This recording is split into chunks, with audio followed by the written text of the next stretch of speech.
Ngayong Holy Week, mananaig ang mga kwento ng pag-asa at pag-ibig. Mahal na mahal kita. Mahal din kita.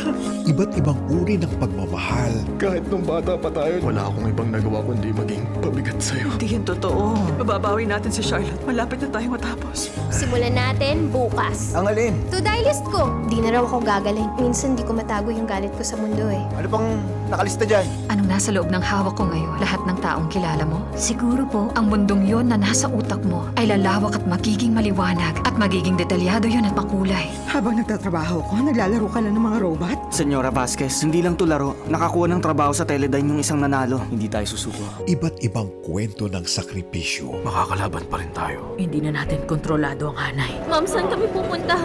Dad, saan tayo? Saan ligtas? Tayo na.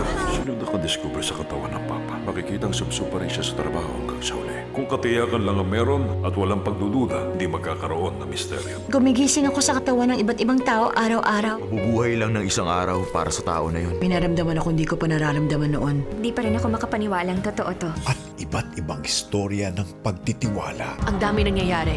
Ang misyon, hindi na gagawin bukas. Ngayon na. Hindi ako pwede nangako ko kay Betsy. Bachelorette niya ngayon. Si Betsy lang siya. Ilang libong buhay ang nakataya. Ano bang nangyari? Isa akong obituary writer. Kung dumating yung time mo, ako yung susulat ng obituary mo. Gusto kong isulat mo na ngayon. Kung paano magagawang memorable yung mga achievement ko, yun mismo ang gusto kong malaman. Hindi ka marunong lumangoy?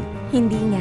Lifeguard ako at pwede kitang turuan kung gusto mo lang. Anong mangyayari kung papayag akong magpaturo sa'yo? Ating damhin ang mga kwentong may dalang pag-asa at pag-ibig ngayong Holy Week.